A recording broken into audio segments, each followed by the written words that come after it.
அனைவருக்கும் வணக்கம். எனது பேர் சாம். ஜென் லைஃப் அப்படின்ற அமைப்பின் மூலியமாக இயற்கை மருத்துவம், வாழ்வியல், அப்புறம் ஆன்மீகம் சார்ந்த நிறைய விஷயங்களை மக்கள்கிட்ட எடுத்து சொல்லிட்டு இருக்கோம். அதில் ஒரு பகுதியாக வாழ்வியல் சார்ந்து நம்ம பார்க்கும்போது பர்பஸ் ஆஃப் லைஃப் அப்படின்றது ஒவ்வொரு மனிதருக்கும் ஒரு முக்கியமான ஒரு விஷயம். அவங்களோட வாழ்வின் நோக்கம் என்னென்னு தெரிஞ்சால் தான் அவங்க அந்த நாள்களையும் அவங்களோட வாழ்நாளையும் ரொம்ப மகிழ்ச்சியாகவும் இனிமையாகவும் ஒரு உத்வேகத்தோடு இருக்க முடியும். அதில் இதே போன்று நிறைய மக்கள் தன்னோட வாழ்வின் நோக்கத்தை நோக்கி பயணிச்சிருக்காங்க இல்லையா? அவங்க நேரடியாக சந்தித்து அவங்கள பேட்டி எடுத்து அது கேட்கும் போது நமக்கு ஒரு இன்ஸ்பிரேஷன்ஸ் வரும், நிறைய நமக்கு ஐடியாஸ் வரும். ஸோ இதுக்காக இதை நம்ம பண்ணிகிட்ருக்கோம். ரொம்ப சாதாரணமான மக்கள் நிறைய அசாதாரணமான விஷயங்கள் செஞ்சிட்ருக்காங்க இந்த உலகத்தில். அவங்க நேராக சந்தித்து அவங்களோட விசிட்டம்ஸ் எல்லாமே கேட்டு அதை நம்ம யூடியூப்பில் பதிவிடுறோம். நிச்சயமாக இது நிறைய நபருக்கு பயனுள்ளதாக இருக்கும். ஏன்னா நான் அந்த மாதிரி நிறைய நபர்களோட வீடியோஸ் நான் பார்த்துருக்கேன். அண்ட் எனக்கு என்னோடய லைஃப்பில் ரொம்ப ட்ரான்ஸ்ஃபர்மேஷனாக இருந்தது. ஸோ அதனால் இந்த ஒர்க்கை நாமளே எடுத்து நம்ம பண்ணிகிட்ருக்கோம். மக்கள் நீங்கள் செய்ய வேண்டிய ஒரு விஷயம் என்ன அப்படின்னா, இது போன்ற நபர்கள் உங்கள் அருகில் இருந்தாங்க அப்படின்னா எங்களுக்கு தெரியப்படுத்துங்க. அண்ட் இவங்க சொல்கிற விஷயங்கள் உங்கள் லைஃப்பை ட்ரான்ஸ்ஃபார்ம் பண்ணிச்சு அப்படின்னா என்ன விஷயம் உங்களுக்கு ட்ரான்ஸ்ஃபார்ம் ஆகிடுச்சுன்னு சொல்லிட்டு உங்களோட ஃபீட்பேக்கை என்னோடய வாட்ஸ்அப் நம்பருக்கு நீங்கள் தெரிவிக்கலாம். ஸோ அது எங்களுக்கு ஒரு உத்வேகமாக இருக்கும். நல்லது, வீடியோக்குள்ளே போகலாம். உண்மைதான். நிறைய நம்ம டிபெட்டியன் ட்ரெடிஷனில் மூலாதாரம் மட்டுமே பண்ணி ஞானம் அடைஞ்சு உண்டு உண்டு உண்டு உண்டு இருக்குது. ஆமாம், நிச்சயம். ஆமாம், இது ஒரு டவுட் நிறைய பேருக்கு இருக்குது. இந்த தவம் பண்ணாதான் ஞானம் அடையலாமா, அந்த தவம் பண்ணாதான். நீங்கள் எந்த சக்கரத்தில் வேணாலும் ஞானம் அடையலாம். எல்லா இடத்துலையும் உயிர் தான் இயங்குது. உயிரோட மையத்தில் இறைவன் இருக்கிறான். அந்தளவு மோஸ்ட்டாக அந்த மனநிலை ரொம்ப ஒடுக்கத்துக்கு. ஆமாம், உள்ளே போகும், நிச்சயமாக போகும்.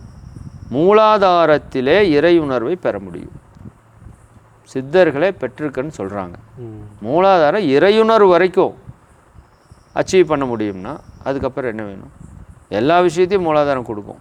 மெயினாக மகரிஷி அவங்க வெள்ளிக்கிழமை கம்பல்சரி தியானம் எடுக்கிறவங்ககிட்ட ஆக்னேதவம் கொடுக்குறப்பவே ப்ராமிஸ் வாங்கிக்குவார். நீங்கள் சாந்தி வாங்கிடணும் கண்டிப்பான்னு. ஆசிரியர் நீ அவன் எங்கே இருந்தாலும் போய் தேடியாவது கொடுத்துடணும், இல்லாட்டி அது உனக்கு பெரிய பாவமாயிடும். ஏன்னா நாளைக்கு அந்த எனர்ஜி ஏறி எப்படி வேணால் வேலை செய்யும். சாந்தி கொடுக்கலைன்னா எக்ஸலேட்டர் கொடுக்க சொல்லி கொடுத்துட்டு பிரேக் அடிக்கிறதுக்கு சொல்லி கொடுக்காத மாதிரி எங்கே போய் முட்டி எப்படி நிற்பான்னு தெரியாது. அதனால் கண்டிப்பாக சாந்தி இன்றைக்கி இருக்கிற ஆன்மீக உலகத்தில் மற்ற எல்லா அமைப்புகளுமே அவங்க தன்னை எப்படி வேணால் அதை பயன்படுத்திக்கலாம், எப்படி வேணால் சொல்லிக்கலாம். அவங்ககிட்ட இருந்து எடுக்கிறோமா இவங்ககிட்ட இருந்து எடுக்கிறோமாங்கிறதால இல்லை. மகரிஷிக்கே ஒரு மகான் கொடுத்தது தான், அந்த மகானை ஃபோக்கஸ் பண்ணிக்கலாம். அப்போ எல்லா அமைப்புலையுமே அந்த சாந்தின்னு ஒன்று வந்துருச்சுன்னா நிறைய ப்ராப்ளம் சால்வ் ஆகும். அவங்க மெடிடேஷனோட எனர்ஜியை அவங்க பக்காவாக யூஸ் பண்ணிக்க முடியும். அதனால் இன்னும் நிறைய விஷயங்கள் சாந்தியோட பெனிஃபிட்ஸ் இருக்குது. அதனால் சாந்தி யோகம் மிகப்பெரிய வரம் மகரிஷி அவங்க கொடுத்தது. அதை நம்ம நிச்சயமாக செய்யணும். நிச்சயமாக. அடுத்து உயிருக்கான ஒரு தவமாக காயக்கல்பம் சொன்னீங்க. ஆமாம், நம்ம மெடிடேஷன் பண்ணுறதே இந்த லைஃப் எனர்ஜியை இன்க்ரீஸ் பண்ண தானே? ஆமாம். அப்புறம் என்ன பர்டிகுலராக ஏன் நம்ம காயக்கல்பம் செய்யணும்? அதில் கரெக்டு. மெடிடேஷனோட பர்பஸ் எனர்ஜியை இன்க்ரீஸ் பண்ணுறது தான். ஆனால் இயற்கை தயாரித்த இந்த உடம்பு இயற்கையோட ஹை குவாலிட்டி ஃபைனஸ்ட்டு டாப் ப்ராடக்ட். இதுக்கு மேலே இயற்கையை ஒன்றும் பண்ணலை. ஆக்சுவலாக சொல்லணும்னா மனித உடல் இந்த பிரபஞ்ச தன்மாற்றத்தில் இயற்கை இறைநிலை எடுத்த தன்மாற்றத்தில் உச்சகட்ட படைப்பு நீங்கள் நானும். எனக்கு மேலே ஒரு படைப்பே இல்லை, இந்த படைப்போடு முடிஞ்சுது. அப்போ இந்த படைப்பு அது எப்படி பவர்ஃபுல்லாக பண்ணியிருக்கோம்? இந்த படைப்புக்குள்ளே ஒரு பவர்ஃபுல்லான ஒரு எனர்ஜி இருக்குது. இந்த படைப்பே பவர்ஃபுல்லானது, அதுக்குள்ளே ஒரு உச்சகட்ட எனர்ஜின்னா நம்மளோட வித்து சக்தி. ஏன்னா இந்த படைப்பை தக்க வச்சுக்கிறதுக்கும் இதே போல் இன்னொரு படைப்பை உருவாக்குறதுக்கும் இருக்கிறது அந்த வித்து சக்தி. அப்போ அது எவ்வளோ பவர்ஃபுல்லாக இருக்கணும். அப்போ அந்த பவர்ஃபுல்லான இருக்கிற விஷயத்தில் எல்லா ஆற்றலுமே அடங்கி இருக்குது. எப்படி ஒரு மொத்த மரமும் விதைக்குள்ளே அடங்கி இருக்கோ அப்படி மொத்த எனர்ஜி அதுக்குள்ளே அடங்கி இருக்குது, வித்துக்குள்ளே அடங்கி இருக்குது. அப்போ அந்த எனர்ஜி அதுதான் நம்ம லைஃபு. ஏன் காயல்பம் இம்பார்ட்டன்னா, அந்த வித்துலேருந்து தான் உங்களுக்கு பிறப்பு, அந்த வித்தில் தான் இறப்பு. வித்து கழிந்த இடத்துல தான் பிறந்தோம். உங்கள் உடல்லேருந்து வித்து வெளியே போனால் செத்துருவோம். இது ரெண்டு மட்டும் இல்லை, வித்தில் தான் வாழ்க்கையே. விற்று போனால் செத்துருவோம். விற்று வந்தங்காட்டி தான் பிறந்தோம். அப்போ விற்றுல தான் எல்லாத்துக்கும் அடிப்படை என்ன தான்? விற்று தான். வித்து இல்லாமல் ஒன்றுமே இல்லை. உங்கள் உடம்புக்குள்ளே அந்த வித்து தான் உயிராற்றலாக ஓடிட்டுருக்கு, நான் இயங்கிட்டு இருக்கேன். அந்த உயிராற்றல் தான் இன்னொரு ஜென்ரேஷன் உற்பத்தி பண்ணுது. அப்போ அது எவ்வளோ பொட்டென்ஷியலாக இருக்கும். சரி, அப்படி வந்த பொட்டென்ஷியல் எதுக்காக அப்படின்னா, ஒன்று என்னோட உடலில் உயிரை சிறப்பாக ஓட வைக்கணும், இன்னொன்று இன்னொரு சந்ததியை உற்பத்தி பண்ணணும். இப்போ இன்னொரு சந்ததியை உற்பத்தி பண்ணுற தேவை நம்மளுக்கு எப்பொழுதுமே இல்லை. விலங்குகள் மாதிரி மற்ற உயிரினங்கள் மாதிரி தொடர்ந்து இனப்பெருக்கம் பண்ணணுங்கிற தேவை நமக்கு இப்போ இல்லை. ஆரம்பத்தில் ஆதி காலத்தில் இருந்திருக்கலாம், இப்போ நமக்கு அந்த தேவை இல்லை. அப்போ நம்ம லைஃப்பில் ஒரு முறை 2 முறை தான் அந்த வித்து சக்தியை நீங்கள் என்ன பண்ணுறீங்க, ஒரு உயிரை உற்பத்தி பண்ணுறதுக்கு பயன்படுத்துகிறீங்க. ஆனால் லைஃப் லாங் இருக்குது அது உங்ககிட்ட. எப்போ 13 வயசு 14 வயசு ஏஜ் அட்டன் பண்ணி அந்த வித்து சக்தி கீழே வந்ததோ அப்போ இருந்து மேக்ஸிமம் 40-50 வரைக்கும் லேடிஸுக்கும், அதுக்கப்புறம் வந்து அது எனர்ஜி இருக்கும். மெனப்பஸ் டைம் போனால் அந்த எனர்ஜி இருக்கும், லைஃப் லாங் அந்த எனர்ஜி இருக்குது. அதை நீங்கள் யூஸ் பண்ணுறது 2 தடவை தான். வெரி ஹை பவர்ஃபுல்லான ஒரு விஷயம், பட் யூஸ் பண்ணுறது 2 தடவை தான். அப்புறம் விட்டுட்டிங்கன்னா அது என்ன ஆகும், அது வேஸ்ட்டாக போகும். புரியுதா இல்லைங்களா? கண்டினியூவாக குழந்தை பிறந்துகிட்டே இருந்ததுன்னா அது யூஸ் ஆகிட்டே இருக்கும். பட் அதுக்குன்னு அது பவர் கம்மியாகவும் இயற்கை பண்ண முடியாது. பவர் கம்மியாக பண்ணுச்சுன்னா குழந்தை டிஃபெக்ட் ஆகிடும், உயிர் வராது. இப்போ ஹை குவாலிட்டியாக பண்ணி ஆகணும், வேறு வழி இல்லை. ஒரு தடவை பயன்படுத்தினாலும் ஒரு தடவை பிரம்மாஸ்திரம் தான். அப்போ அது ஹை குவாலிட்டியாக பண்ணிருச்சு, ஹை குவாலிட்டியாக பண்ணியாச்சு. அப்புறம் அதனோட பர்பஸில் 50% தன்னை காப்பாற்றுறது, 50% இன்னொரு உயிர்னா இன்னொரு உயிரை உற்பத்தி பண்ணுறதுக்கு வேலை இல்லை. அப்போ தன்னோட உடலுக்குள்ளே அந்த எனர்ஜியை எப்படி ரீசைக்கிள் பண்ணுறது அப்படிங்கிறது தான் காயகல்பம். எனக்குள்ளே இருக்குது, விட்டால் வேஸ்ட்டாக போகும் வித்து. அந்த எனர்ஜியை நீங்கள் ரீசைக்கிள் பண்ணிக்கோங்க. இப்போ ஆரோ பண்ணுறோம், தண்ணி கெட்டு போன தண்ணியாக இருக்குது, உப்பு தண்ணியாக இருக்குது, குடிக்க முடியாது. என்ன பண்ணுறீங்க, ஆரோ பண்ணுறீங்க. ரிவர்ஸ் ஆஸ்மாசிஸ் பண்ணிங்கன்னா பியூரான வாட்டர் வருது, தண்ணி. அந்த மாதிரி உங்கள் வித்து சக்தி பவர்ஃபுல்லான விஷயம், அது விட்டிங்கன்னா வீணாக போகும். விவேகானந்தர் அதானே சொல்கிறாரு, நீங்கள் பிரம்மச்சரிய ஒன்றை கடைபிடித்தாலே உங்கள் வாழ்க்கையில் எல்லா விஷயத்தையும் நீங்கள் அச்சீவ் பண்ணலாங்கிறார். அப்போ எப்படி முடியுது, அந்த வித்துக்கு அவ்வளோ பவர் இருக்குது. அப்போ அந்த வித்து சக்தியை எப்படி சரியாக பயன்படுத்துறது, எப்படி நீங்கள் சாப்பிட்ற சாப்பாடு 7 தாதுவாக மாறுதுன்னு மகரிஷி சொல்கிறாங்க காயகல்பத்தில் தெளிவாக. அப்படியே எல்லாமே ஆகிறது இல்லை. நீங்கள் சாப்பிட்ற சாப்பாடு ரசமாக ரத்தமாக சதையாக கொழுப்பாக எலும்பாக மஜ்ஜையாக வித்துவாக மாறுது. நீங்கள் சாப்பிட்ற மொத்தமும் வித்துவாக மாறல. நீங்கள் 1 கிலோ சாப்பிட்டீங்கன்னா 1 மில்லி வித்துவாக மாறும். சரிதாங்களா? அப்போ அதனோட ஹை குவாலிட்டி ஃபைனஸ்ட் ப்ராடக்டாக அது மாறுது, பவர்ஃபுல் ப்ராடக்டாக. அப்போ அவ்வளோ எனர்ஜி இருக்கிறது ஏன் வீண் பண்ணுறீங்க, அதான் சித்தர்கள் சொல்கிறாங்க. அப்போ அதை ரிவர்ஸ் பண்ணுறீங்க. அந்த உயிரில் இன்னும் ஒரு படி மேலே போனால், அந்த உயிர்லேருந்து தான் உங்கள் உடம்பு வந்தது. நல்லா புரிஞ்சுக்கணும். ஏன் காய்கல்பம் இவ்வளோ இம்பார்ட்டன்ட் மகரிஷி சொல்கிறாங்க, அது ஏன் சுக்குலத்து தவம் என்று சொல்கிறாங்க. சரிங்களா?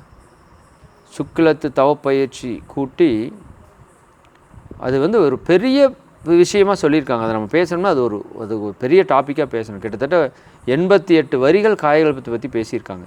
காயகல்ப பயிற்சி பற்றி 88 வரிகள் வந்து எழுதியிருக்காங்க. அது உலகத்தில் மிகப்பெரிய மாற்றத்தை கொடுக்கக்கூடிய விஷயம் அது. சரிதாங்க? அப்போ அவ்வளோ ஏன் அதுக்கு முக்கியத்துவம் மகிழ்ச்சி திரும்ப திரும்ப எங்கே போனாலும் காயகல்பத்தை வந்து ஃபஸ்ட்டு கொடுத்துருவாங்க. ஏன்னா இப்போது அம்மா அப்பாவோட உயிர் வித்து சக்தி, அதிலிருந்து ஒரு உயிரனு ஒரு கருமுட்டை வந்து நாம் ஒரு உயிராக மாறுறோம், சிங்கிள் உயிராக இருக்கிறோம். இந்த உயிர் தான் இந்த பாடியே ஸ்ட்ரக்சர் பண்ணுது. ஆமாம், இந்த விதை தான் இந்த மரத்தை டிசைன் பண்ணுற மாதிரி இந்த உயிர் தான் பாடி ஸ்ட்ரக்சர் பண்ணுது. இந்த உயிருக்குள்ளே தான் என் கேரக்டரும் இருக்குது. என் கேரக்டர் எங்கேருந்து டெவலப் ஆனது, என் உயிர்லேருந்து டெவலப் ஆனது. ஒரு மரத்தோட ஸ்ட்ரக்சர் விதை, அந்த மரத்தோட கேரக்டர் டேஸ்ட்டு விதை தான். எல்லாமே விதை தான், விதைக்குள்ளே எல்லாமே அடக்கும். அப்போது உயிரை நீங்கள் சரி பண்ணிட்டா உடலும் சரியாயிரும், மனசும் சரியாயிரும், அதோட இயல்புக்கு வந்துடும். ஆமாம். இப்போ நீங்கள் உடலை போய் சரி பண்ணுறதுக்கும் மனசை போய் சரி பண்ணுறதுக்கு பண்ணுற வேலையை உயிரை நீங்கள் சரி பண்ணிட்டீங்கன்னா அதுலேருந்து தானே உடல் கன்வெர்ட் ஆகுது, அதுலேருந்து தானே மனம் கன்வெர்ட் ஆகுது, எல்லாத்தையுமே சரி பண்ணிடலாம். அவ்வளோதான் காயகல்பம். அப்போ அந்த உயிர் ஆற்றல் வீணாகக்கூடாது. மனுஷன் இருக்கிற மிகப்பெரிய பவர், அது வேஸ்ட்டாக போக வேண்டாம். அதையும் ரீசைக்கிள் பண்ணி உன்னோட உடம்போட எனர்ஜியை கன்வெர்ட் பண்ணிக்கோ. அது உனக்கு நோய் இல்லாத வாழ்க்கையை கொடுக்கும், இம்யூனிட்டி பவர் கொடுக்கும். இப்போ எத்தனையோ ஆன்டி ஆக்சிடென்ட் ஆன்டிபயோட்டிக்னு என்னென்னவோ பண்ணுறோம். இது மாதிரி ஒரு ஆன்டிபயோட்டிக்கெல்லாம் உலகத்தில் கிடையாது. சரி, ஏன்னா இதுலேருந்து தான் நம்ம இன்னொரு உடல் நீங்கள் உற்பத்தி பண்ணோம்னா எடுத்து உற்பத்தி பண்ணிடலாம். அப்போ அதனோட பவர் எப்படி இருக்கும்? அதை எடுத்து உன்னோட உடலை ஆரோக்கியமாக வச்சுக்கோ, நோய் இல்லாமல் வாழு, நீண்ட நாள் வாழு, இளமையோட வாழு. சரி, மரணமில்லா பெருவாழ்வு சாத்தியமாகும்னு எழுதியிருக்கார் மகரிஷி. மரணமில்லா பெருவாழ்வு சாத்தியமாகும் எதில்? இந்த காயகல்பத்தை சரியாக முறையாக பண்ணுனா. அவ்வளவு இருக்குது இதுக்குள்ளே. உடல் நோய் அத்தனையும் குணப்படுத்துன்னு எழுதியிருக்காரு. காணும் நோய் காணா நோய் எல்லாம் குணப்படுத்துங்கிறார். மனப்பிரச்சனையை மாற்றி அமைக்குங்கிறார். எனக்கு அதுதான் பெரிய ஆச்சரியம். இது உடலில் செய்கிற ப்ராக்டிஸு. பட் ஆனால் எழுதுறாரு, கரை போக்கி வித்ததனை உரைய செய்யும் காயகல்ப பயிற்சியினால் உள நோய் நீங்கும்னு சொல்கிறார். உன் உள்ளத்தில் இருக்கிற நோய் நீங்கும், நிறைமனம் வரும், ஈகை வரும், கற்பு, பொறுமை, நேர்நிறை உணர்வு, மன்னிப்பு, 6 தீய குணங்களும் 6 நல்ல குணங்களாக மாறுங்கிறார். ஒரு தூய்மைப்படுத்துது. நிச்சயமா. இப்போ உயிர் தான். நான் மறுபடியும் என்ன சொல்கிறேன்னா, உயிரை நீங்கள் தூய்மைப்படுத்திட்டீங்கன்னா, இப்போ உதாரணத்துக்கு ஒரு விதை இருக்குது, அந்த விதை பெற்றோர்லேருந்து வர்றப்போ அதில் ஏதோ சின்ன சின்ன ஃபால்ட்டில் வந்துருச்சு. நீங்கள் ஒரு சயின்டிஃபிக்காக ஒரு அப்ரோச் பண்ணி அந்த ஃபால்ட்டெல்லாம் ரிமூவ் பண்ணி கரெக்ட் பண்ணி விட்டிங்கன்னா ரொம்ப சரியாக இருக்குது. அவ்வளோதான், சிம்பிள். அதே தான் இது சூக்குமமாக நடக்குது. இந்த பயிற்சி பண்ணுறப்ப சூக்குமமாக உயிரில் என்ன ஆகுது? தூய்மை ஆகுது. நடக்குது. உயிரில் இருக்கிற கர்மா ப்ராசஸ் ஆகி வெளியே போகுது. அப்போ உயிர் தூய்மை ஆகும்போது உடல் ஆரோக்கியம் வருது, மன அமைதி வருது. இன்னும் தியானத்தில் உச்சநிலை அடைகிறதுக்கு இது பெரிய சப்போர்ட்டாக இருக்கும். காயகல்பம் பண்ணிவிட்டு நீங்கள் தியானம் பண்ணி பாருங்கள்.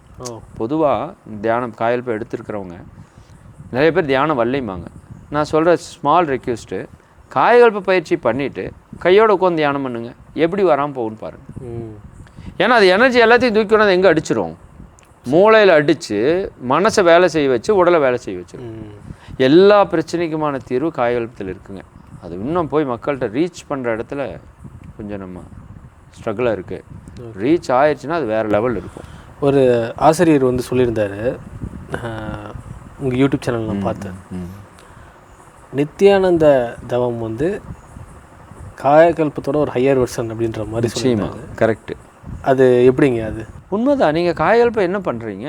மூலாதாரத்தில் இருக்கிற வித்து சக்தி, அதில் இருக்கிற எனர்ஜியை பிரித்து எடுத்து அது நீங்கள் உச்சிக்கு கொண்டு போய் உடல் முழுக்க பரவ விடுறீங்க. கண்டிப்பாக. சேம் இதே மெடிடேஷனில் பண்ணிங்கன்னா இது வந்து ஒரு ப்ராக்டிக்கலாக ஃபிசிக்கலாக இது வந்து மைண்ட் ஓரியன்டாக. கூடவே நித்யானந்த தவத்தில் ப்ரீத்தை நம்ம டெக்னிக் யூஸ் பண்ணுறோம். ஆமாம், ப்ரீத்திங் சேம் அதே டெக்னிக் தான். நித்யானந்தத்தில் என்ன பண்ணுறோம்? மூலாதாரத்தை நல்லா கவனிக்கிறீங்க கொஞ்ச நேரம். மூலாதாரம் நல்லா நீங்கள் கவனிக்கும் போது என்ன ஆகுதுன்னா, மூலாதார சக்கரை ஆக்டிவேட் ஆகிடுது.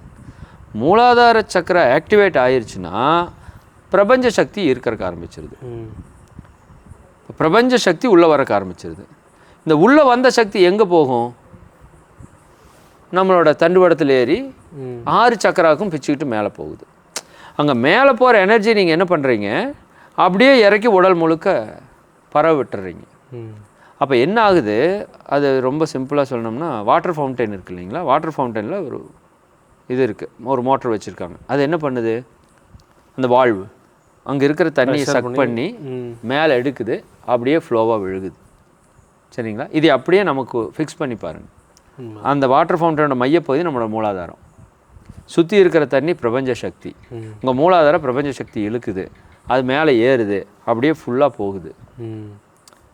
இது அப்படியே நடக்குது. இதை கொஞ்ச நேரம் அப்படியே நீங்கள் விட்டுட்டிங்கன்னா இது கரெக்டாக ப்ராக்டிஸ் பண்ணி விடணும். பட் நித்யானந்த தவா எல்லாத்துக்கும் செட் ஆகாது. நல்லா மெடிடேட் பண்ணி நல்லா ப்ராக்டிஸ் பண்ணுறவங்களுக்கு தான் இது செட் ஆகும். பவர்ஃபுல் மெடிடேஷன், பட் எல்லாருக்கும் செட் ஆகாது. நல்லா ப்ராக்டிஸ் பண்ணுறவங்களுக்கு செட் ஆகும். நீங்கள் இப்படி இழுத்து விட்டுட்டிங்கன்னா கொஞ்சம் நேரத்தில் நீங்கள் விட்டுடலாம், அந்த ஃப்ளோ பிக்கப் ஆயிரும், ஆட்டோமேட்டிக்காக. ஆமாம், ஆட்டோமேட்டிக்காக ரன் ஆயிரும். அப்போ என்ன ஆகும்? உங்கள் உடம்புல பிரபஞ்ச சக்தி ஏறக்க ஆரம்பிச்சுட்டே இருக்கும். அப்போ உங்கள் செல்கள் எல்லாம் ஜீவகாந்த சக்தி பெருகும், பயங்கரமாக பெருகும். அப்போ ஒவ்வொரு செல்லையும் ஆனந்தம்னா என்ன? காந்த உச்சநிலையில் இருந்தால் அதுக்கு பேர் ஆனந்தம். ஆனந்தமே காந்தத்தினுடைய உச்சநிலை. காந்தத்தினுடைய பற்றாக்குறை தான் வறுமை, நோய், பிரச்சனைகள். அப்போ காந்தம் திணிவு ஆக ஆக உங்களுக்கு ஹாப்பினஸ், நித்திய ஆனந்தம். ஒவ்வொரு நாளும் ஒவ்வொரு க்ஷணமும் நீங்கள் ஆனந்தமாக இருக்கணுமா? இந்த மெடிடேஷன் இது வந்து ரெண்டுமே சேம். அது வந்து ப்ராக்டிக்கல் வெர்ஷனாக இருக்கும், இது மெடிடேஷன் வெர்ஷனாக இருக்கும். அது உண்மைதான். யங்ஸ்டர்ஸாக இருக்கலாம், அவங்க வந்து இப்போது ஸ்பிரிச்சுவல்குள்ளே வராங்கன்னு வச்சுக்கோங்களேன், முதல்ல அவங்க பேரண்ட்ஸ்க்கு ஒரு ஃபியர் இருக்கும். என்னென்னா அவங்க பிரம்மச்சரி ஆயிடுவாங்களோ, தனியாக காட்டுக்கு போயிடுவாங்களோ அப்படின்றிருக்கும். இது ஒரு கட்ட உண்மையாக இருந்தாலும் இன்னொரு சிலர் எப்படி வராங்கன்னா, இந்த ஸ்பிரிச்சுவலிட்டியை வந்து ஒரு எஸ்கேபிசம் மாதிரி. அதாவது எனக்கு ஒரு பிரச்சனை இருக்குது, நான் போய் சும்மா உட்காந்துட்டு எனக்கு வந்து எல்லாமே ஆண்டவன் முடிச்சு கொடுத்துருவோம் அப்படின்ற மாதிரி ஒரு நினப்பு இருக்குது. இதுக்கு ஒரு சரியான இது வந்து என்ன இருக்கும், என்ன சொல்லுது ஆக்சுவலாக ஸ்பிரிச்சுவாலிட்டி வந்து என்ன சொல்லுது உங்களுக்கு? ஓகே, ஆக்சுவலாக இது வந்து ரொம்ப ரொம்ப முக்கியமான ஒரு கேள்வி. ஆன்மீகத்தில் இன்றைக்கி இருக்கிற ஒரு பெரிய பிரச்சனை வந்து இது. நிறைய பேர் அன்றைக்கி சாமியாராக போனாங்கன்னா சாமி யாருன்னு பார்க்குறதுக்காக போகல, இருக்கிற பிரச்சனை தாங்க முடியல. இங்கேருந்து சன்னியாச சாமியார் ஆயிட்டா எவனும் நம்மளை வந்து தொந்தரவு பண்ண மாட்டான். அது குடும்பமோ, பொண்டாட்டியோ, குழந்தையோ, கடனோ, லொட்டு லொசுக்கு, தொழில் எல்லாத்துலேருந்து ஒரு எஸ்கேப் ஆகிக்கலாம். சரிங்களா? அப்படி தான் இந்த ஆன்மீகத்தை மிக பெரும்பாலான மக்கள் பயன்படுத்தியிருக்காங்க. இதில் நல்லா உயர்ந்த நிலைக்கு போனவங்களும் இருக்காங்க, எல்லாத்தையுமே நம்ம சொல்லலை. அதே போல் இன்றைக்குமே யங்ஸ்டர்ஸ் உள்ளே வரணும் அப்படின்னா ஃபேமிலி முதல் கொண்டு நிறையா எதிர்ப்பை தெரிவிக்கிறாங்க. என்ன ரீசன்னா, இன்றைக்குமே சில அமைப்புகளில் நாம் வந்து பிரம்மச்சரியத்தை வலியுறுத்துகிறாங்க. அவங்க புரிதலோடு சொல்கிறாங்களா, புரிதல் இல்லாமல் சொல்கிறாங்கன்னு தெரில. ஆனால் அந்த குடும்பத்தால் அதை ஏற்றுக்கொள்ள முடியல. ஆனால் இருக்கிறதுலே உயர்ந்த நெறி துறவரம் தான், அதில் மாற்று கருத்து இல்லை. பட் சரியாக போகலினா மிக மோசமான நெறி துறவரம் தான், இதுலேயும் மாற்று கருத்து இல்லை. மகரிஷியே சொல்கிறாங்க, இல்லற துறவரம் வர்றப்போ துறவரம் வெரி பெஸ்ட்டு வே, பட் எல்லோரும் பயணிக்க முடியாது. அப்படி நீங்கள் பயணிச்சிங்கன்னா அது மாதிரி சிறந்த வழி இல்லை. ஆனால் நமக்கு இயற்கை என்ன கொடுத்துருக்கு, இல்லறத்தை தான் கொடுத்துருக்கு. இல்லறம் அல்லது நல்லறம் அன்றுன்னு சொல்லிட்டாங்க. அப்போ மகரிஷி அந்த இடத்துல மிக தெளிவாக இருக்கிறாங்க. இங்கே வந்து முழுக்க முழுக்க இல்லறம்தான், இல்லறத்தை பேஸ் பண்ணி தான் நம்ம ஆன்மீக பயணமே. அப்போது இன்றைக்கி ஆன்மீக உலகத்தில் இருக்கிற மிகப்பெரிய கேள்வி, என் குழந்தை உள்ளே போய் தியானம் பண்ணால் சன்னியாசியாக போயிடுவானா, மொட்டை அடிச்சுட்டு போயிடுவானா, வீட்டை விட்டுட்டு போயிடுவானா, எங்களை பார்த்துக்க மாட்டானா? இந்த ஒரு காரணத்தினாலேயே நிறைய பெனிஃபிட்ஸை மிஸ் பண்ணுறோம். ஆமாம் ஆமாம், உண்மைதான். நீங்கள் ஒரு பயம் சோர்ஸ் போயிடுச்சுன்னா அப்புறம் நீங்கள் எவ்வளோ பெனிஃபிட் இருந்தால் என்ன பண்ணுறது? அப்போ அந்த புரிதல் வந்து மகரிஷி வந்து தெளிவாக நமக்கு கொடுக்குறாங்க. நீ வந்து சமுதாயத்திலேருந்து வந்திருக்கிற, உனக்கு உடல் கொடுத்தது யார்? சமுதாயம். உயிர் கொடுத்தது யார்? சமுதாயம். உனக்கு அத்தனையும் கொடுத்து உன்னை வளர்த்திட்டு இருக்கிறது யார்? சமுதாயம். அப்போ சமுதாயத்திற்கு நீ செயல் செய். அது எப்படி செய்யலாம்? தனியாக செய்யலாமா, குடும்பத்தோடு செய்யலாமா? அப்படிங்கிறப்ப இயற்கை என்ன வழிகாட்டியிருக்கு? ஆணு பெண்ணுன்னு ஒன்று படைச்சிருக்கு. அப்படி இயற்கை வந்து அதுதான் முக்கியம்னா அது ஒன்றாவே வச்சுருக்கோம்ல. சில தாவரங்கள் அதுவே இனப்பெருக்கமாய் வந்துடுதில்ல, அப்போ அப்படியே வச்சுருக்கலாம்ல. அப்போ இயற்கை ஒன்று சொல்லுதில்ல. அப்போ மனித குலத்துக்கு அதுதான் சரியாக இருக்கும், இயற்கையில் இருக்கிறது தான் சரியாக இருக்கும். அப்போ ஒருவனுக்கு ஒரு தீ அப்படிங்கிற பண்பாடு, ஆண் பெண் இணைந்து தான் ஒரு விஷயத்தை கொண்டு போகணும் அப்படிங்கிறது தான் இல்லறமாக கன்வெர்ட் ஆகி வந்திருக்கு. இப்போ மகரிஷி வந்து இல்லறத்தை தான் ஃபோக்கஸ் பண்ணுறாங்க.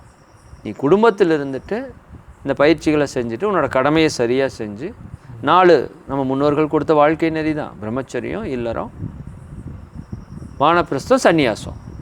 பிரம்மச்சரியம் இருங்க, எல்லாத்தையும் கற்றுக்கொள்ளுங்க, அப்புறம் குடும்பத்துக்குள்ளே வாங்க. குடும்பத்துக்குள்ளே வந்தால் தான் உங்கள் மன விரிவே நடக்கும். சிங்கிளாக இருக்கிற பர்சன் தனக்குன்னு சம்பாதிப்பான், பொண்டாட்டின்னு வந்தால் தான் அவளுக்குன்னு ஒரு பங்கு கொடுப்பான். ஈகையே அங்கே தொடங்குதுன்னு சொல்கிறார் மகரிஷி. குழந்தை வந்தால் 2 பேர் கடந்து 3வது ஆளுக்கு போகுது. இந்த உணர்வு பிற்காலத்தில் பக்கத்து குழந்தைக்கு போகுது. ஈகையினோட வளர்ச்சி குடும்பத்தில் தான் இருக்குது. அப்போ இல்லம் கொண்டு பொருளீட்டி துய்த்து பிறருக்கும் கொடுத்து வாழ்வது தான் ஆன்மீகத்தினுடைய அடிப்படை. அப்போ அந்த விதத்தில் துறவரத்தை குறை யாரும் சொல்லலை. பட் மகரிஷி வந்து மிக தெளிவாக இல்லறத்தோட இம்பார்ட்டன்ஸை சொல்கிறாங்க. எப்படி இருந்தாலும் கர்மா போகுங்கய்யா. நீங்கள் துறவரம் எடுத்துக்கிட்டாலும் சரி, இல்லறம் எடுத்துக்கிட்டாலும் சரி, கல்யாணம் பண்ணாலும் சரி, பண்ணலைனாலும் சரி, உங்கள் கர்மாவை நீங்கள் கழித்து தான் ஆகணும். ஆனால் என்னென்னா சேலஞ்சஸ் இங்கே அதிகமாக இருக்கும். ஸோ இப்போ ஈஸியாக நமக்கு லெசன்ஸ் நிறையா இருக்கும். நிச்சயமாக உண்மை அதுதான், ரொம்ப பர்ஃபெக்டான பாயிண்ட் அதுதான். சரிதானுங்களா? அப்போது ஃபேமிலியை நடத்தாமல் போகிறது அப்படிங்கிறது வந்து உலகத்தை உங்கள் ஃபேமிலியாக பார்க்க தெரியணும் உங்களுக்கு. அப்படி இருந்தால் நீங்கள் துறவரம் போகணும். ஆக்சுவலாக விவேகானந்தருக்கு பல நாள் தூக்கம் வரலைங்கிறாரு. அமெரிக்காவில் போயிட்டு அழுகிறாரு. அவருக்கு என்ன இல்லை, எல்லாமே இருக்குது. ஆனால் இந்தியாவை அவரோட குடும்பமாக பார்க்குறாரு. அப்போ இந்திய மக்கள் படுற கஷ்டத்தை அவரால் தாங்க முடியல. அதுதான் ஒரு சன்னியாசிக்கான ஒரு அடையாளம். இப்போ உலகத்தை குடும்பமாக பார்த்தீங்கன்னா நீங்கள் சன்னியாசிங்க. அது ஆக்சுவலாக துறவரம்ங்கிறது ஒன்றும் இல்லை. சின்ன குடும்பத்தை விட்டுட்டு பெரிய குடும்பத்துக்குள்ளே போயிட்டீங்க. உலகமே என்னோடய குடும்பம். மகரிஷி மகான்கள் அதுக்கு தான் உழைக்கிறாங்க. அவங்க எதையும் துறந்துட்டு போகல. துறக்கிறதுனா எல்லாத்தையும் விட்டுட்டு போகிறதுன்னு நினைக்கிறாங்க. ஆக்சுவலாக எதையும் நீங்கள் விட வேண்டாம், எல்லாத்தையும் நீங்கள் அனுபவிக்க தான் வந்திருக்கீங்க. மனதளவில் துறவில் நில்லுங்க. டிட்டாச்சு அட்டாச்மெண்ட்டுன்னு சொல்லுவார் மகரிஷி. அதை வெரி எக்ஸலண்ட்டாக வந்து மகரிஷி சொல்லி கொடுத்துட்டாங்க. தாமரையிலை தண்ணீர் போல் நீ வாழு. முட்டினா பிரச்சனை, முட்டாமல் இருந்தாலும் வாழ முடியாது. முட்டணும், முட்டாமல் இருக்கணும், அப்படி வாழு.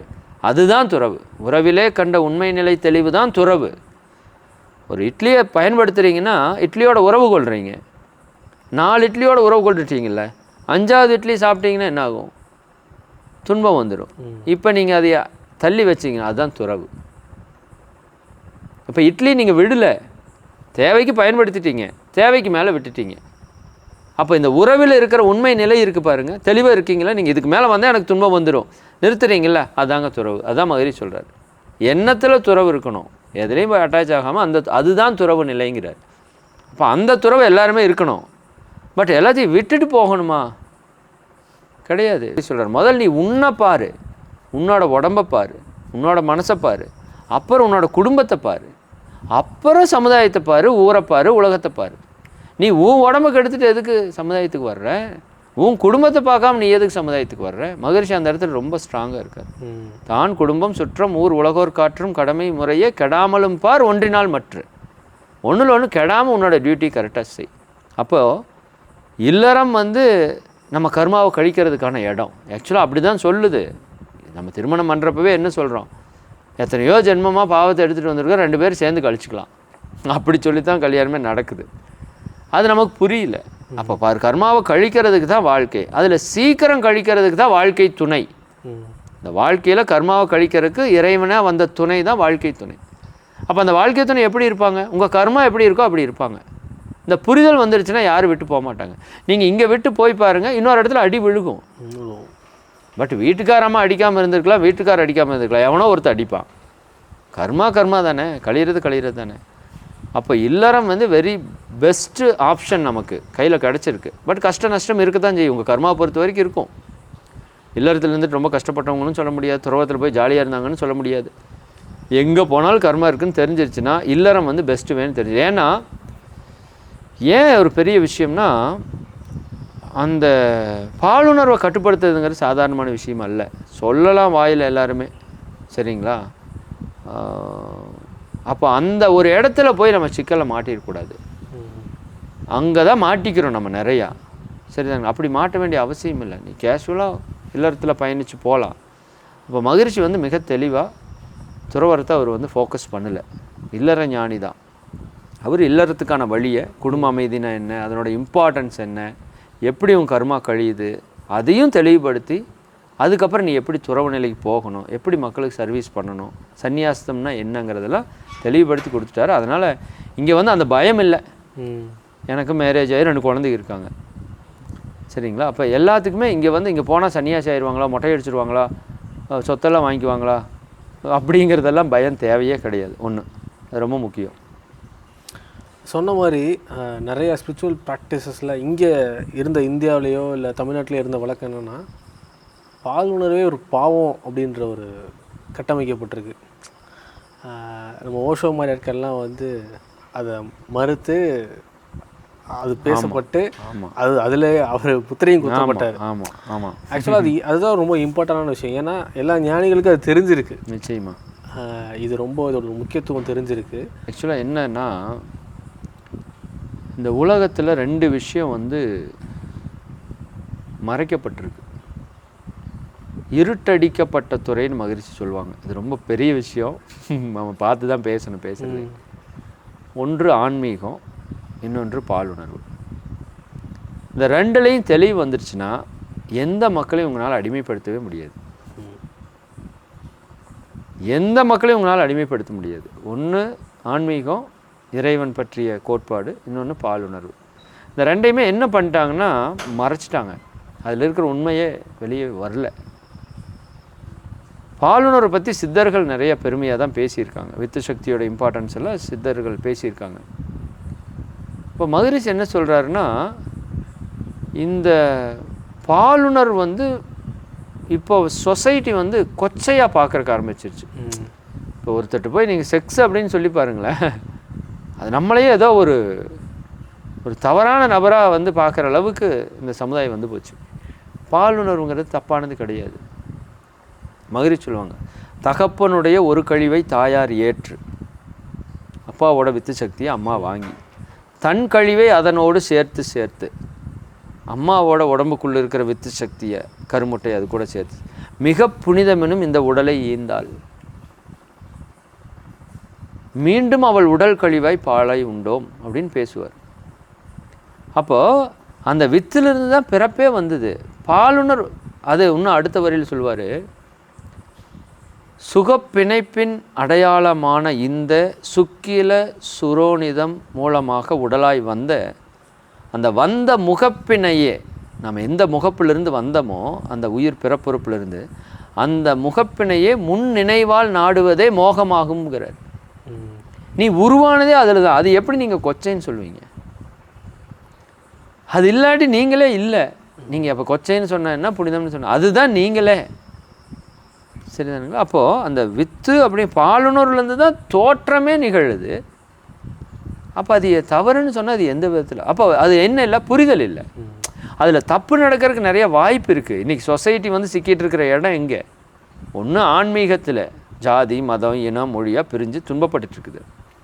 இன்னொன்று பாலுணர்வில் சிக்கி சின்னாபின்னம் ஆகிட்டுருக்கு. ஏன்? அதை பற்றி அவேர்னஸ் இல்லை. வித்து சக்தினா என்ன, அதனோட இம்பார்ட்டன்ஸ் என்ன, அது எப்படி உற்பத்தி ஆகுது, அது எதற்கு பயன்படுது, அது எப்படி நீங்கள் பயன்படுத்திக்கலாம், இது எதுவுமே தெரியல. இதை பற்றிய அறிவில்லை. அப்போ பாலுணர்வில் விழிப்புணர்வு இல்லை, பாலுணர்வில் மயக்க உணர்வு இருக்குது. அப்போ நான் தான் சொன்னேன்ல, இந்த வித்து சக்தி தான் எல்லாத்துக்கும் பேஸு. நீங்கள் நல்லதை செய்யணுன்னாலும் இது தான், கெட்டதை செய்யணுன்னாலும் இது தான். ஒரு கத்தியை வச்சு ஒருத்தனை காப்பாற்றவும் முடியும், வெட்டி கொல்லவும் முடியும். இந்த வித்து சக்தி வச்சு உங்களை காப்பாற்றவும் முடியும், உங்களை அழிக்கவும் முடியும். எத்தனைக்கும் ஆதாரம் இது தானே. விந்து விட்டவன் நொந்து செத்தான்னு சொல்கிறோம். ஆன முதல் வித்து அதிகம் செலவானால் மானம் இழந்து மதிக்கெட்டு போன திசை எல்லோருக்கும் கல்லனாய் ஏழு பிறப்பும் தீயினாய் நல்லாருக்கும் பொல்லானாம் நாடு அவையார் சொல்கிறாங்க. அதிகமாக செலவானாலும் பிரச்சனை, செலவு இல்லாமல் இருந்தாலும் பிரச்சனை. அப்போ சரியாக முறையாக அதை செலவு பண்ண தெரியணும். அப்போ வித்துனா என்ன, அது எப்படி உற்பத்தி ஆகுது, அதை பற்றின கிளாரிட்டி இன்றைக்கி சொசைட்டியில் இல்லை. அப்போ அது அதிகமாக போகிறப்ப அது என்ன மாதிரியான மனோநிலை ஏற்படுத்துது, அப்போ அதை சமன் பண்ணுறதுக்கு நான் என்ன பண்ணணும்? இப்போ பாலுணர்வுங்கிறது வந்துங்க மனித வாழ்க்கைக்கான அடிப்படை. இப்போ பாலுணர்வு இல்லாமல் நீங்கள் அடுத்த ஜென்ரேஷன் எப்படி உற்பத்தி பண்ணுவீங்க? அப்போ இயற்கை ஏன் அது பண்ணுது? ஒரு பூவை பார்த்தா வண்டு வந்து உட்காருது, இது ஒரு பாலுணர்வு தானே, அதற்கான விஷயம் தானே. அது ஈர்க்கப்படுது, இது வந்து உட்காருது. அப்போ ஏன் இந்த மகரந்த சேர்க்கை நிகழணும்னா இது நடக்கணும். இப்போ பூவால் தேனுக்கு என்ன பிரயோஜனம்? சரி, பூவுக்கு தேனால் என்ன பிரயோஜனம்? பூவுக்குள்ளே தேன் இருக்குது, அது என்ன சாப்பிடுமா? வாய் இருக்குது அதுக்கு. பூவுக்கும் வாசனைக்கு என்ன பிரயோஜனம்? அதுக்கு என்ன மூக்கு இருக்கா? அப்போ அது என்ன பண்ணுது? அது ஒரு டெக்னிக்கை யூஸ் பண்ணுது. இனப்பெருக்கம் நடக்கணும், இந்த உலகத்தில் உயிர் தன்மை நிற்காமல் நிகழணும். அதுக்கு இயற்கை பிரபஞ்சம் இறைநிலை ஒரு சூழல் ஏற்படுத்திருக்கு. அதுதான் பாலுணர்வாக கன்வெர்ட் ஆகி நம்மக்கிட்ட வந்திருக்கு. ஈர்ப்பு வந்தால் தான் பாசிட்டிவ் நெகட்டிவ் ஆட் ஆனால் தான் அங்கே ஒரு எனர்ஜி கன்வெர்ட் ஆகும், அடுத்த சந்ததி உற்பத்தி ஆகும். பாலுணர்வு புனிதமான உச்சகட்டமான புனிதமானதுங்க. இப்போ நீங்கள் ஒரு ஆண் எடுத்துக்கோங்க, ஒரு 1000 தலைமுறையாக அவர் வந்துட்டுருக்காருன்னு வச்சுக்கோங்க. 1000 சந்ததியாக வந்துட்டுருக்காரு. 1000 சந்ததியோட எனர்ஜி அங்கே இருக்குது, அறிவு இருக்குது, நுட்பம் இருக்குது. பெண் அவங்க ஒரு 1000 சந்ததியாக வர்றாங்க. அப்போ அங்கே இணையும் போது என்ன நடக்குது? 2000 சந்ததிக்கான பவர் கிரியேட் ஆகுது. இதெல்லாம் மிராக்கிள், நடக்கவே முடியாது, தனி மனித சாத்தியம் கிடையாது. அப்போ அது இயற்கை அப்படி டியூன் பண்ணியிருக்கு. பாலுணர்வுங்கிறது மிக மிக புனிதமானது, உயர்வானது, தெய்வீகமானது.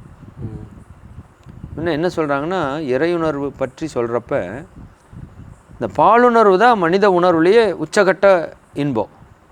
புலன் இன்பம் மெய் வாய் மூக்கு கண் காது. இப்போ இந்த உலகத்தில் நீங்கள் உச்சகட்ட இன்பம்னு எது சொல்லுவீங்க? பாலுணர்வு தான். அதற்கு மேலே இன்பம் ஒன்றும் கிடையாது. இந்த இன்பம் பல 1000 மடங்கு பெரிய கண்டினியூவாக இருந்தால் எப்படி இருக்குமோ அதுதான் இறை இன்பம்னு சொல்கிறாங்க. இப்போ பாலுணர்வு என்பது இறையுணர்வுக்கான அடிப்படை. சரியாக பயன்படுத்தும் போது, மாற்றி பயன்படுத்தினீங்கன்னா இறையுணர்வுக்கான ஆப்போசிட்டாக இதுவே கன்வெர்ட் ஆகிரும். இப்போ வித்து சக்தி வீணாக செலவு பண்ணுறீங்க, என்ன ஆகும்? வித்து கெடும். வித்து கெட்டால் உடல் 7 தாது மொத்தமாக அழிஞ்சு போயிடும், உடல் நலம் கெட்டு போயிடும், மனசு கெட்டு குழஞ்சி போயிடும், குடும்ப வாழ்க்கையில் நிம்மதி இருக்காது, வாழ்க்கையே போயிருமே. வித்து வெளியே போனால் மரணங்கிறோம். அப்போ வித்துங்கிறது ரொம்ப ரொம்ப பவர்ஃபுல். பாலுணர்வுங்கிறது மிக மிக, ஆனால் அது எப்படின்னு சொல்லி கொடுக்கணும்ல.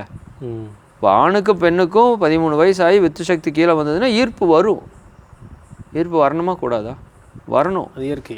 இயற்கை. பட் நீங்கள் எஜுகேட் பண்ணணும், இப்படி ஒன்று வரும் சரிதானே. அப்போ இதில் நீங்கள் எப்படி நடக்கணும், எப்படி நடந்துக்க கூடாது, அதை குழந்தைகளுக்கு எஜுகேட் பண்ணணும்.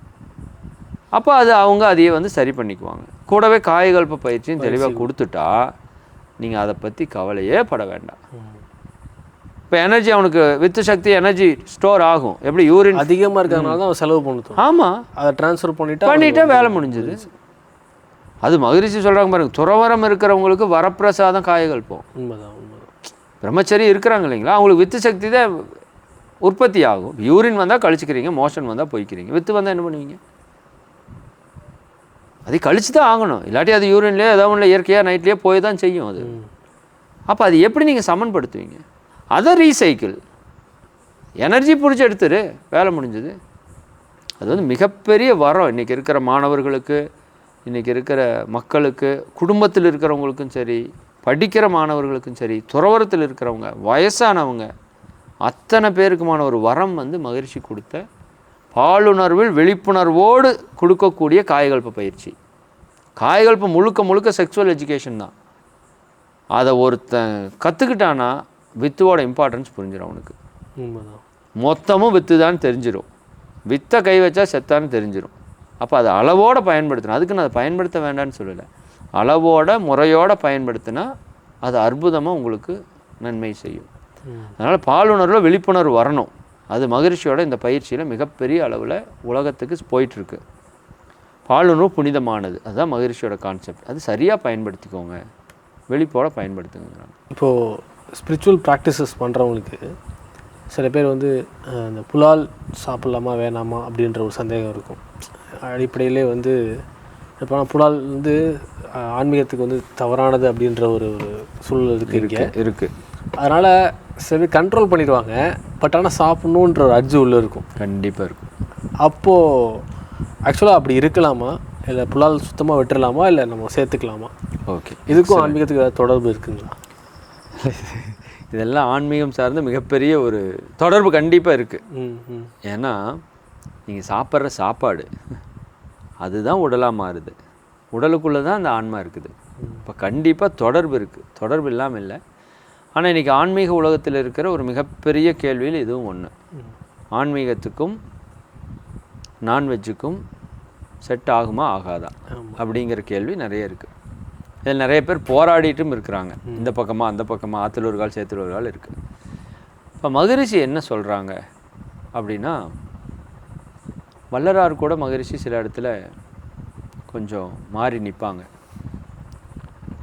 அது வந்து தவற குறையெல்லாம் இல்லை, நம்ம அறிவு கட்டி நம்ம பேசுகிறோம். வள்ளலார் என்ன சொல்கிறார் அப்படின்னா, உயிர்கொலை செஞ்சால் உள்ளே வராத, ஒரே கான்செப்ட். இது வந்து வள்ளலார் மட்டும் சொல்லலை, பல மகான்கள் சொல்கிறாங்க.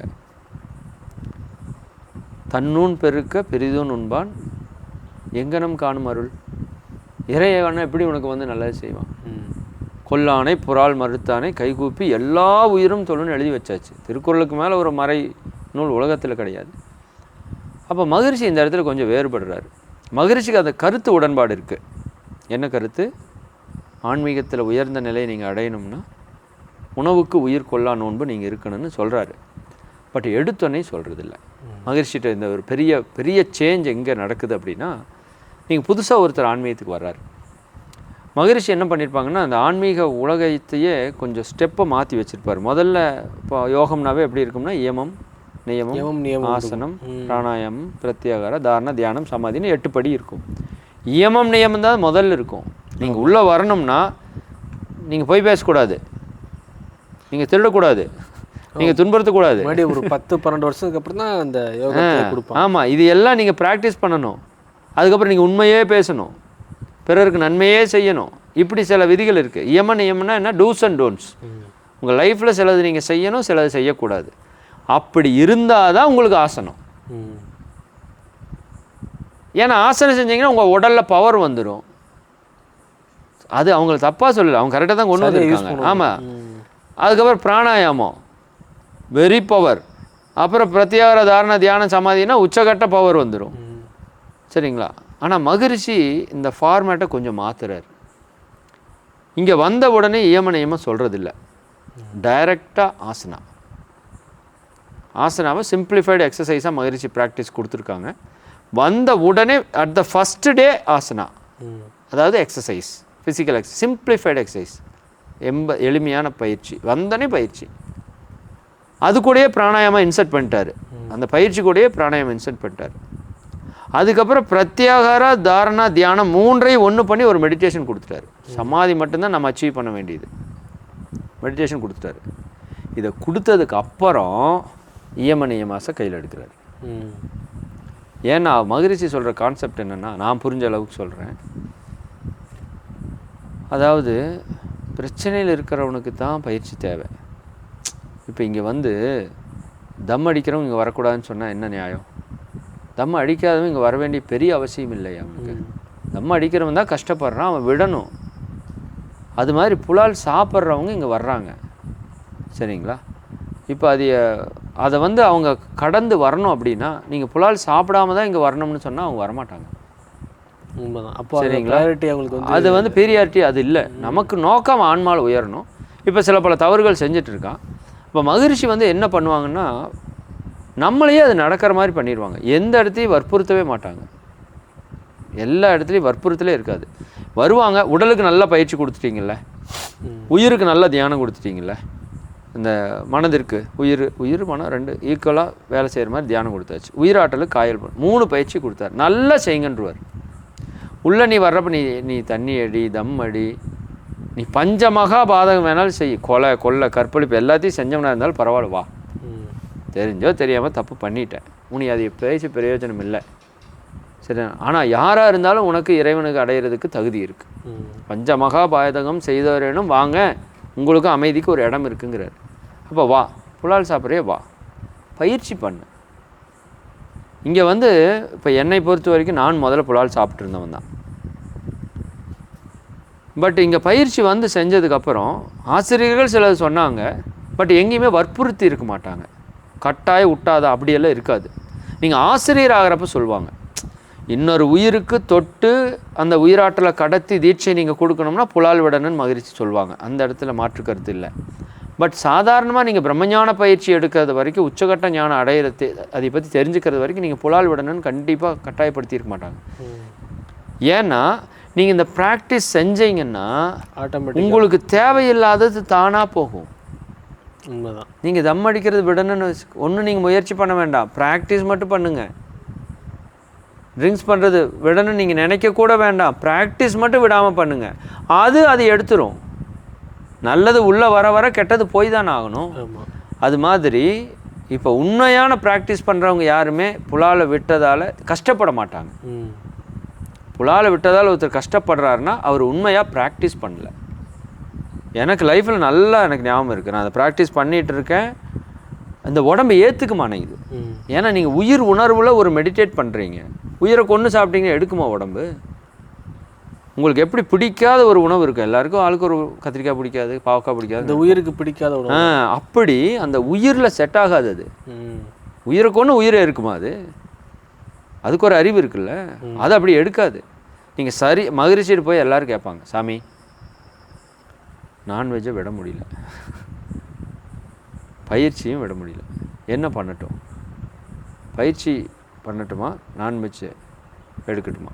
மகிழ்ச்சி சிம்பிளாக சொல்லுவாங்க, நீ போய் நல்லா பயிற்சியும் பண்ணு, நீ சாப்பிட்றதையும் சாப்பிடு, யாருக்காகவும் காம்ப்ரமைஸ் எல்லாம் ஆயிக்காத, சாப்பிட்றதையும் சாப்பிடு, பயிற்சியும் நல்லா பண்ணு. நீ பயிற்சி நல்லா பண்ணிகிட்டே வந்தீங்கன்னா நான்வெஜ் தானாக போயிடும். இது அதிகம் பண்ணினா இது தானாக போயிடும், தானாகவே போயிடும். நீங்கள் ஒன்றுமே அதை பண்ணவே முடியாது. சரிதானே? இது இயற்கையாகவே நிகழும் உங்கள் உடம்புல. அதனால் மகிழ்ச்சி முதல்ல வந்து நான்வெஜ் வலியுறுத்தினாங்க எடுக்க வேண்டான்னு. அப்புறம் கொஞ்ச நாளுக்கு அப்புறம் அவர் வலியுறுத்தலை. ஏன்னா தியானம் பண்ணுறவனுக்கு தானாக போயிடும், நீ ஏன் வேண்டான்னு சொல்லி அவனையே துன்பப்படுத்துகிறேன். ஆனால் ஒரு விதத்தில் பாவம்தான்.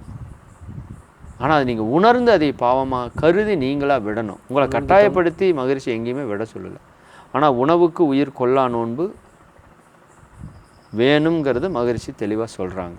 உணவுக்காக உயிரை நீங்கள் கொல்லக்கூடாது. ஏன்னா நமக்கு அந்த அறிவு நிலை உயர்ந்துருச்சு. அது ஒரு பாவம்தான், அதில் மாற்று கருத்து இல்லை.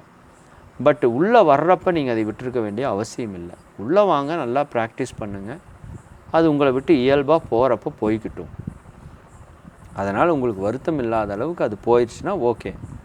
இல்லை இருக்கிறதா இருந்தாலும் இருக்கட்டும், நீங்கள் ப்ராக்டிஸ் மட்டும் நல்லா பண்ணுங்கிறது மகிழ்ச்சியோட கான்செப்ட். ஓகேண்ணா. இறுதியாக ஒரு கேள்வி. இந்த அமைப்பில் வந்து நான் அடிக்கடி பார்க்குறதுனா வாழ்த்துறதை வந்து அடிக்கடி வாழ்த்திக்கிட்டே இருப்பாங்க. நிச்சயமாக இந்த வாழ்த்துனால நிறைய இந்த உறவு பிரச்சனைகள்லேருந்து, அதாவது பார்வைகளே மாறி இருக்கு அப்படின்றத நிறையா பார்க்க முடியுமே.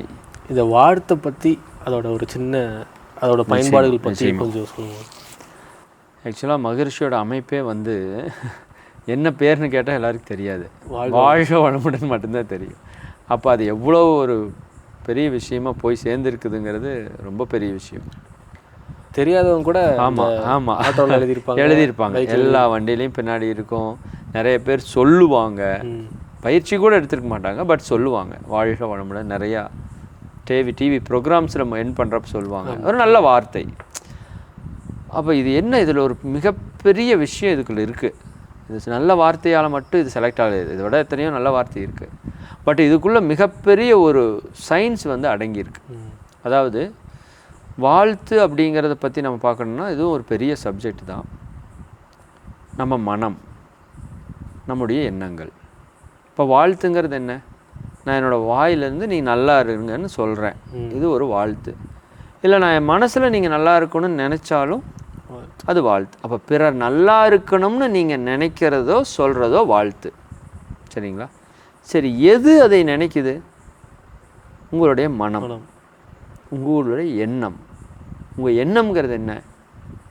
அது ஒரு காந்த ஆற்றல், அது ஒரு காந்த அலை. சரிங்களா? அப்போ என்னுடைய மனம்ங்கிற காந்த அலையில் நீங்கள் நல்லா இருக்கணும்னு நினைக்கிறேன். இந்த அலைக்கு ஒரு பவர் இருக்குது. ஒரு 5 விஷயம் ஃபிலாசபி ஆஃப் வேவ்ஸ் இருக்குது. அலை தத்துவம் என்ன? இந்த அலை நீங்கள் யாரை பார்த்து என்ன சொன்னாலும் இந்த அலை என்ன பண்ணும்? எங்கிட்ட இருக்கிற ஒரு அலை, நான் உங்களை பார்த்து ஒன்று சொல்கிறேன்னா உங்கள் மேலே வந்து மோதும். இப்போ ஒளி அலை இருக்குது, நீங்கள் லைட் இருக்குதுன்னு வச்சுக்கோங்களேன். லைட் எடுத்து அடிக்கிறீங்க, கண்ணாடியில் அடித்தா என்ன ஆகும்? அங்கேருந்து அந்த அலை வந்து அந்த கண்ணாடியில் மோதும். கண்ணாடியில் பின்னாடி பாதரசம் இல்லாட்டி கண்ணாடியை ஊடுருவி அந்த பக்கம் போகும். பாதரசம் பூசிட்டிங்கன்னா இங்கேருந்து பிரதிபலித்து ஒரு இடத்துக்கு போகும், நீங்கள் வைக்கிற ஆங்கிளை பொறுத்து. அப்போ மோதும், பிரதிபலிக்கும். அந்த அறை ஃபுல்லாக என்ன ஆகும்? அப்படியே ஸ்ப்ரெட் ஆகும், சிதறும். தண்ணி ஊற்றுனா சிதற மாதிரி ஒளி அலை என்ன ஆகும்? அந்த அடித்தா அந்த இடத்துக்கு மட்டும் போகாது, சிதறும். இந்த கண்ணாடியில் அந்த பக்கம் இல்லைன்னா ஊடுருவி உள்ளே போயிடும். ஃபைனலாக இந்த பொருளுக்கும் இந்த வந்த பொருள் இருக்குல்லையே, அலை வந்த, இந்த ரெண்டுக்கும் நடுவில் இந்த பெண்டில் மாதிரி ஓடிட்டே இருக்கும், ஊடாடும்னு சொல்லுவாங்க ஒவ்வொரு அலையும். இதை வந்து நம்ம முன்னோர்கள் பல்லாயிரம் வருஷத்துக்கு முன்னாடியே கண்டுபிடிச்சிட்டாங்க. நம்ம மனதோட ஆற்றல் என்ன, எண்ணத்தோட ஆற்றல் என்ன. சரி, அப்போ இருக்கிறதுலையே பெரிய நல்லது என்னன்னா நம்ம முன்னோர்கள் கண்டுபிடிச்சது வாழ்த்துறது தான். அதனால தான் பாருங்கள், குழந்தை பிறந்தா வாழ்த்து, காது குத்தா வாழ்த்து, பேர் வைக்கிறீங்களா வாழ்த்து, பூப்பு நன்னீராட்டு விழா வாழ்த்து, திருமணமாக வாழ்த்து. சும்மா வாழ்த்து இல்லை. நீங்கள் 20 வருஷம் 30 வருஷம் அந்த அப்பா அம்மா உழைச்ச சொத்தை அந்த கல்யாணத்தில் செலவு பண்ணுவாங்க, பார்த்துருக்கீங்களா? 10 லட்சம் வச்சுருப்பாங்க, 10 லட்சத்தையும் செலவு பண்ணுவாங்க. எதுக்கு? போய் 1000 பேருக்கு போய் கூப்பிட்டு 1000 பேருக்கு சாப்பாடு போட்டு என்ன வாங்கிருக்கு? வாழ்த்தை வாங்கிருக்கு, ஆசீர்வாதம் வாங்கிருக்கு. அப்போ ஆசீர்வாதத்தோட ஆற்றல் என்னன்னு நம்ம முன்னோர்களுக்கு தெரிஞ்சிருக்கு. இந்த வருஷம் 10 வருஷம் சேர்த்துன சொத்தை கொண்டு போய் கரைக்கிறாங்க. எதுக்காக? நீங்கள் எல்லோரும் வந்து குடும்பத்தோடு வந்து வாழ்த்துங்கன்னு சொல்லி. இப்போ அதனோட வேல்யூ இந்த சமுதாயத்துக்கு தெரியல. இப்போ போகிறோம், ஃபோட்டோ எடுக்கிறோம், சாப்பிட்றோம், ஒடியாந்துறோம், நிற்கிறோம், நேரம் இல்லை, கண்டதை பேசிட்டு வந்துடுறோம். அதுக்காக கட்டப்பட்டதல்ல திருமணம். அப்போ 1000 பேரை கூப்பிட்டு சாப்பாடு போட்டு 1000 பேரோட வாழ்த்தை வாங்கினா அவன் வாழ்க்கை எப்படி இருக்கும்? செம்மையாக இருக்கும். எல்லா கர்மாவையும் அது உடைச்சிரும். அவ்வளோ பவர் அதுக்கு இருக்குது. இது இந்த மதத்தில் மட்டும் இல்லை. கிறிஸ்மஸ்னா வாழ்த்து, ரம்ஜான்னா வாழ்த்து, புத்த பூர்ணிமாவுக்கு வாழ்த்து சொல்கிறோம், பொங்கலுக்கு வாழ்த்து சொல்கிறோம், நியூ இயருக்கு வாழ்த்து சொல்கிறோம், தீபாவளிக்கு வாழ்த்து சொல்கிறோம். எதுக்கு வாழ்த்து சொல்ல? எல்லாத்துக்கும் வாழ்த்து எல்லா சமுதாயத்திலும் இருக்குது. அப்போ அவங்களுக்கு தெரிஞ்சிருக்கு ஒரு மனித மனதிலிருந்து ஒரு வாழ்த்தை வாங்கிறதுங்கிறது பெரிய விஷயம். அப்போ மகரிஷி என்ன பார்க்குறாரு, இந்த வாழ்த்துக்கு இவ்வளோ பவர் இருக்கு.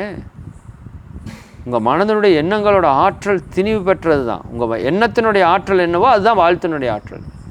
நேர்மறையான எண்ணம், அதுக்கு என்ன ஆற்றல் இருக்குங்க, அவ்வளோ பவர் இருக்குது. அப்போ அந்த பவரை நீங்கள் வாழ்த்தா மாற்றி ஒருத்தங்களுக்கு கொடுக்குறீங்கன்னா இதை விட நீங்கள் பெருசாக என்ன நல்லது செய்ய முடியும்? அவருக்கு செய்ய முடியாது. அவருக்கும் நல்லது, எனக்கு நல்லது. இப்போ என்னோடய மனதிலிருந்து போகிற அந்த வாழ்த்து அலை உங்கள் மேலே மோதும், சிதறும், பிரதிபலிக்கும், உங்களுக்கு உள்ள ஊடுருவி போகும், உங்களுக்கு எனக்குள்ள ஒரு இணக்கத்தை ஏற்படுத்து, ஊடாடும். அப்போ எப்படி பிரிவு வரும்? அப்போ உயர்வு தானே. உங்கள் உடலுக்கு அது நல்லதை செய்யும். நல்ல எண்ணம், வாழ்த்துங்கிறது என்ன? உயர்ந்த எண்ணம், நல்ல எண்ணம். நீங்கள் நல்லா இருக்கணும். அது உங்களுக்குள்ளே வந்து என்ன செய்யும்? அலை உங்களுக்குள்ளே எல்லா நல்லதையும் செய்யும். அதனால தான் வாழ்த்துபவர்கள் வாழ்வார்கள், வாழ்த்துபவர்கள் வாழ்த்தப்படுவார்கள். அப்போ மகரிஷி பெண் செஞ்ச பெரிய விஷயம் என்ன? இது இத்தனாயிரம் வருஷமாக இருக்கிறது தான் வாழ்த்து. அவர் என்ன பண்ணார்? எதுக்குப்பா என்னைக்கோ ஒரு நாள் வாழ்த்து, கல்யாணத்துக்கு வாழ்த்து, இதுக்கு வாழ்த்து, டெய்லியுமே வாழ்த்து, டெய்லியுமே வாழ்த்து. அதுதான் பவர்ஃபுல்னு தெரிஞ்சு போச்சு. சரி, அது பவர்ஃபுல்னு தெரிஞ்சு போச்சு. சரியா? அப்புறம் நீங்கள் அது ஏன் எப்பாச்சும் ஏன் வைக்கிறீங்க? டெய்லியும் வாழ்த்து, ரெகுலராக வாழ்த்து, உன்னை வாழ்த்து, குடும்பத்தை வாழ்த்து, உலகத்தை வாழ்த்து. வாழ்த்துங்கிறது எண்ணத்தை ஹையஸ்ட்டு பவர்ஃபுல்லாக மாற்றி யூஸ் பண்ண ஒரு விஷயம். சரிங்களா? வாழ்த்துறவங்களுக்கு அந்த ஆசீர்வாதம் பண்ணாங்கன்னாவே மாற்றம் வருது. இல்லை என்ன நடக்குது? இங்கே இருக்கிற எனர்ஜி உங்களுக்குள்ளே போய் சேஞ்ச் பண்ணுது. அப்போ அது வந்து மிகப்பெரிய காந்தத்தை பற்றி புரிஞ்சால், எண்ணத்தை பற்றி புரிஞ்சால் அந்த வாழ்த்தோட பவர் என்னன்னு புரிஞ்சிடும். அதனால் மகரிஷி வந்து வாழ்த்தில் தான் பேசி எல்லாத்தையுமே வச்சுட்டாங்க.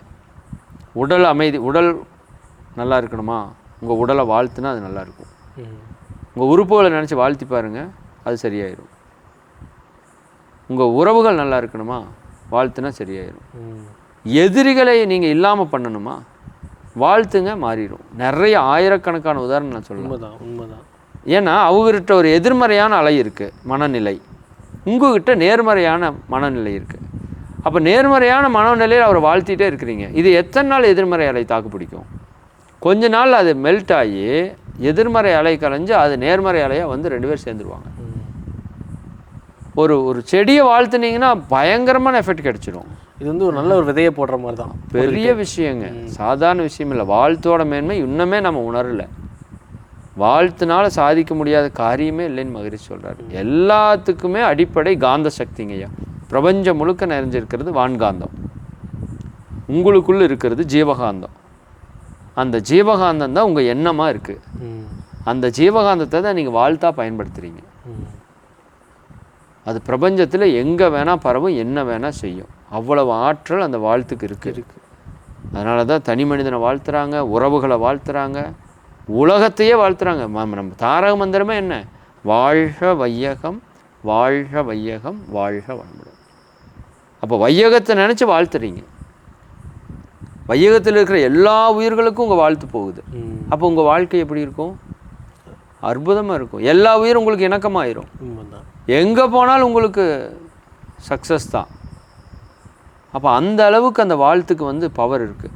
அதனால் மகரிஷி கொடுத்ததில் உச்சகட்ட ஞானத்தில் வந்து பிரம்மஞானம் இதெல்லாம் கொடுத்தாலும் வாழ்த்து வந்து அது ஒரு டாப்பு. அதை சரியாக பயன்படுத்தினா என்ன வேணால் அச்சீவ் பண்ணலாம். அந்த புரிதலோடு பயன்படுத்தணும். சும்மா வாழ்க வளமுடன், வாழ்க வளமுடன் நிறைய இப்போ சொல்லி பழகிட்டோம். பட்டு அது சொல்கிறத விட உணர்வில் இருக்கணும். உள்ளத்திலிருந்து அந்த பவர் வரணும். அந்த இள்ளு, சிறப்பு அகரம், அது ஒரு பெரிய விஷயம். வாழ்த்தில் தொட்டிங்கன்னா பிட்யூட்டரி பீனியல் ஓப்பன் ஆயிடும். நீங்கள் ஆக்னியதாவும் துரியதாவும் பண்ணால் என்னவெல்லாம் நடக்குமோ உடல் மன ரீதியான மாற்றம், அது இதுலேயே நடக்குங்கிறாங்க. அது ஒரு மெடிடேஷன். அது வந்து லம்பிகா யோகத்தினுடைய ஒரு பகுதி. நம்ம வாழ்த்துறது சிறப்பு அகரம், அது வந்து பெரிய விஷயம். அதையே வாழ்க வளமுடன் இணைச்சிருக்கார். அப்போ இது வந்து வாழ்த்துங்கிறது மகரிஷி இந்த உலகத்துக்கு கொடுத்த மிகப்பெரிய பொக்கிஷங்கள்ல அது மேன்மையான பொக்கிஷம். அதை நல்லா பயன்படுத்தணும் நம்ம. ரொம்ப நன்றிங்கய்யா. மகிழ்ச்சி மகிழ்ச்சி. இப்போ நிறைய விஷயங்கள் இந்த பகிர்ந்துட்டோம். நிச்சயமாக அடுத்த முறை நம்ம சந்திக்கும் போது இன்னும் நிறைய விஷயங்களோட நம்ம பேசி நிறைய புரிதல் கொண்டு வருவோம். அனைவருக்கும் வணக்கம்.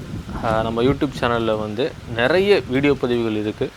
ஸோ ஆன்மீகம் பற்றியும் இயற்கை வாழ்வியல் பற்றியும் அப்புறம் இயற்கை மருத்துவங்கள் பற்றியும் இப்படி நிறைய விஷயங்கள் இருக்குது.